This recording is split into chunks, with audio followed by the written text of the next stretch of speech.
चाहिए, तुम डायरेक्ट दूसरा भी रखो। प्रेम से बोलिए युक्त वाहन भगवान की जय। एकदा मुनिः सर्वे नैमिषारण्यवासिनः प्रपक्षो कृप्यां सुतं लोकानां हितकाम्या भविष्यन्ति कथं सुतं बालकाश्चरजीवन दारुणो अस्मिन् महाकाले समाप्तो कलो जुगः सूतः वाचौ द्वापरस्य जुगशान्तिः पवृते दारुणः कलो योषितां मंत्राणां चक्रो शोकापस्तं चितया कथं मातृगै पुत्रः विनश्यति।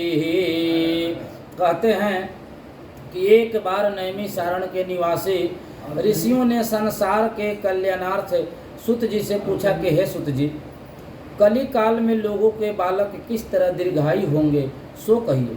सुत जी बोले, जब द्वापर का अंत और कलयुग का आरंभ था, उसी समय बहुत सी शोककुल स्त्रियों ने आपस में सलाह की कि इस कली काल में माता के जीवित रहते पुत्र मर जाएंगे। जब वे आपस में कुछ निर्णय न कर सकी, तब गौतम ऋषि के पास पूछने के लिए ऋषि लोग गई। जब उनके पास पहुंची तो उसने गौतम जी को आनंद के साथ बैठे थे, उनके सामने जाकर उन्होंने मस्तक झुकाकर प्रणाम किया। तदंतर स्त्रियों ने पूछा कि हे प्रभु, इस कलयुग में लोगों के पुत्र किस तरह जीवित रहेंगे, इसके लिए कोई व्रत या तप हो, कृपया करके बताइए। इस तरह उनकी बात सुन करके गौतम जी बोले, आपसे मैं वही बात कहूँगा जो मैंने पहले से सुन रखा है।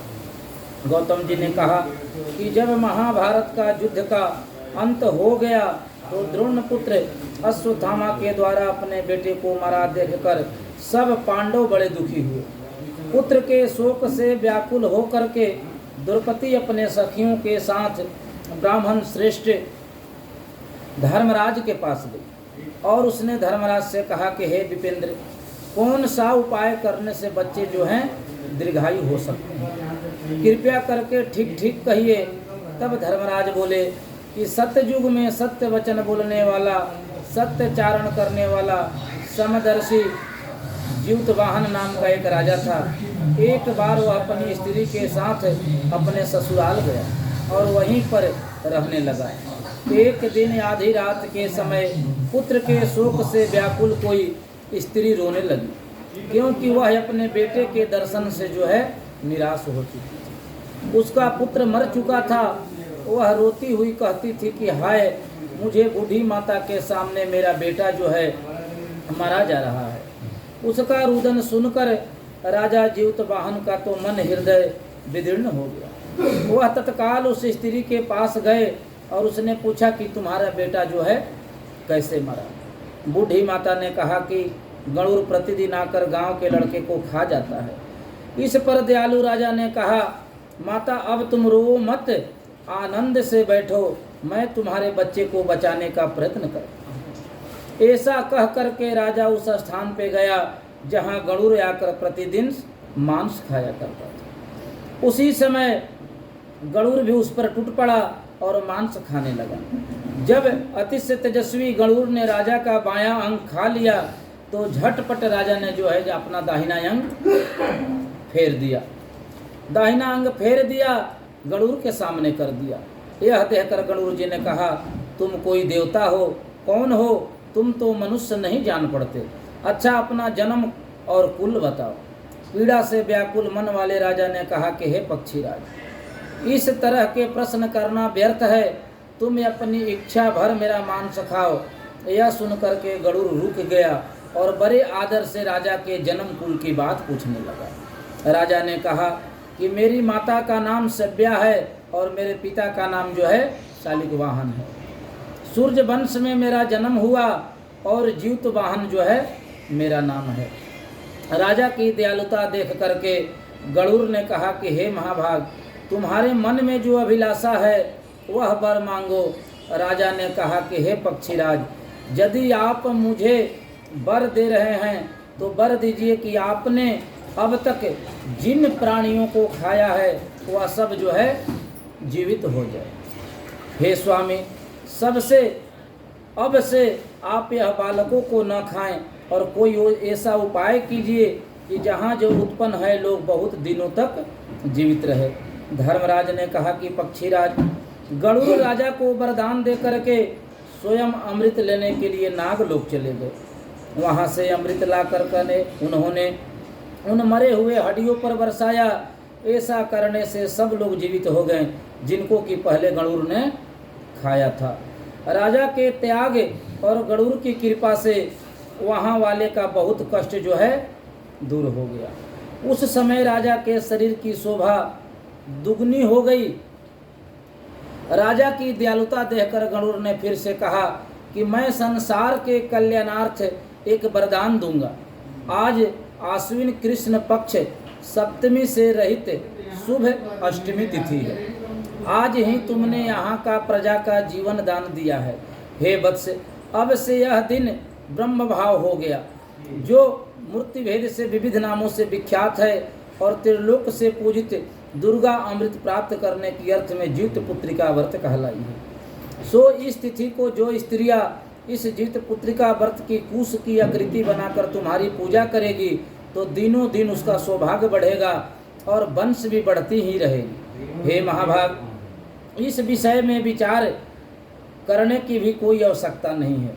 हे राजन, सप्तमी से रहित और उद्या तिथि की अष्टमी को यानी व्रत करे, यानी सप्तमी विध अष्टमी जिस दिन हो उस दिन व्रत न करके शुद्ध अष्टमी का व्रत करे और नवमी में पारण करे। यदि इस व्रत पर ध्यान नहीं दिया गया तो फल नष्ट हो जाएगा, सौभाग्य तो अवश्य नष्ट होगा। जीवित वाहन की इस तरह वरदान देकर गरुड़ वैकुंठ धाम को चले गए और राजा भी अपने पत्नी के साथ अपने नगर को वापस चले आए।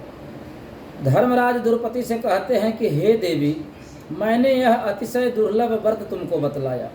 इस व्रत को करने से बच्चे जो है दीर्घायु होते हैं। हे देवी, तुम भी पूर्वोक्त जो पूर्व जन्म में बताया गया है विधि से इस व्रत को करो और दुर्गा जी का पूजन करो। तुम्हें अभिलषित मनोअभिलषित पुण्य फल की प्राप्ति होगा। मुनिराज धर्मराज की बात सुनकर के द्रौपदी के हृदय में एक प्रकार का कौतूहल उत्पन्न हुआ। पूर्वासनी स्त्रियों को बुलाकर उसके साथ यह उत्तम व्रत किया। गौतम ने कहा यह व्रत और उसके प्रभाव को किसी एक चील ने सुन लिया, अपनी सखी सियारिन को बतलाया। इसके बाद पीपल वृक्ष की शाखा पर बैठ करके उस चील ने और उस वृक्ष के खोते में बैठकर सियारिन ने भी व्रत किया। फिर वह चील ही किसी उत्तम ब्राह्मण के मुंह से यह कथा सुनकर आई और पीपल के खोते में बैठी हुई अपने सखी को सुनाया। सियारिन ने आधा कथा सुनी तो उसे भूख लग गई और वहाँ उसी शव से भरे हुए शमशान में जा पहुँची। वहाँ उसने इच्छा भर मांस का भोजन किया और चील ही बिना कुछ खाए पिए रह गई और सवेरा हो गया। सवेरे वह गौशाले में गई और वहाँ गौ का दूध पिया। इस तरह नवमी का उसने पारण किया। कुछ दिनों के बाद वे दोनों मर गई और अयोध्या में किसी धनी व्यापारी के घर में जन्मी। संयोग से उन दोनों का जन्म एक ही घर में हुआ। सियारिन जेठ हुई और चिल्ली जो है छोटी हुई। उसके मंत्री के साथ विवाह संपन्न हो गया, विधि पूर्वक ब्याही गई और पूर्व जन्म के कर्म फल से वह जो है मृगनयनी रानी हुई। जिस किसी भी संतान को उत्पन्न करती थी वह मर जाती थी और पूर्व जन्म की बातों को स्मरण करने वाली मंत्री की पत्नी ने अष्ट वस्तुओं को सदृश तेजस्वी 8 बेटे उत्पन्न किए और सभी जीवित रह गए। अपने बहन को पुत्र को जीवित देख करके ईर्ष्यावश राजपत्नी ने अपने स्वामी से कहा, यदि मुझे जीवित देखना चाहते हैं तो इन पुत्रों को भी ये चढ़ा देते हैं। उधर से ले लीजिए आएगा। चाकू दे दे। ले लिया अच्छा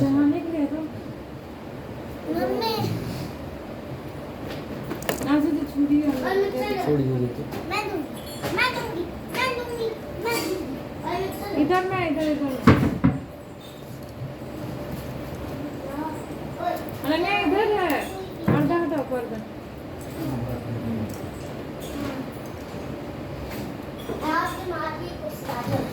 पंडित जी बात ही नहीं कर रहा अनन्या तो दो, आगे थोड़ा तो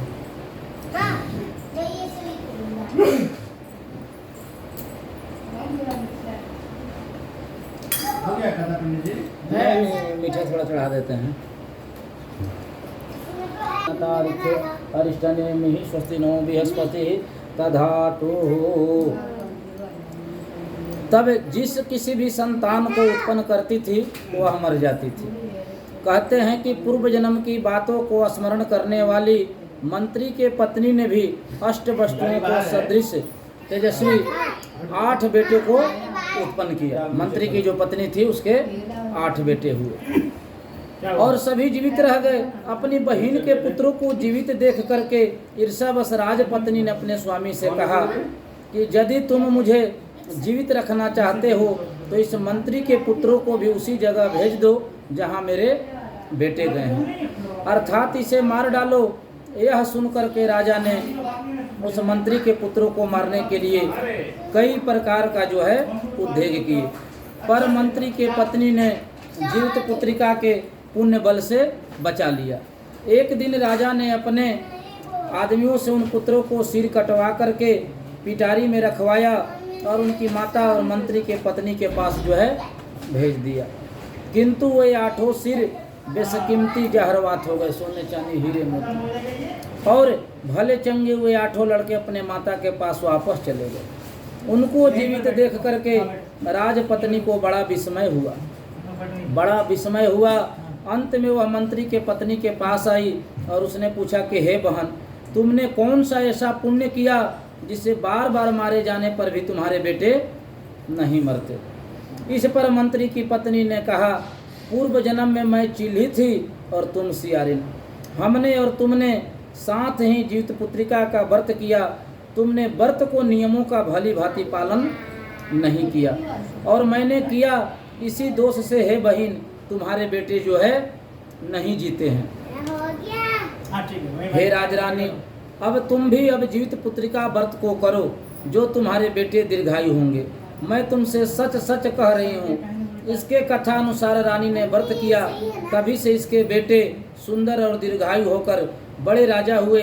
सुत जी कहते हैं कि इस प्रकार का आनंद देने वाले मैंने यह दिव्य व्रत बतलाया। स्त्रियां चिरंजीवी संतान अगर चाहती है तो विधि पूर्वक जो है जीवित पुत्रिका का व्रत करे। प्रेम से बोलिए विष्णु भगवान की जय। प्रेम से बोलिए जीवित वाहन भगवान की जय। छोड़ दीजिए पुष्प। ओम विघ्नेश्वराय वरदाय सुरप्रियाय लंबोदराय सकला जगत्तिताय नागाननाय श्रुति यज्ञ विभूषिताय गौरीसुताय गणनाथ नमो नमस्ते। कर्पूर निरांजनम कपूर का छोटा आरती कर लेंगे।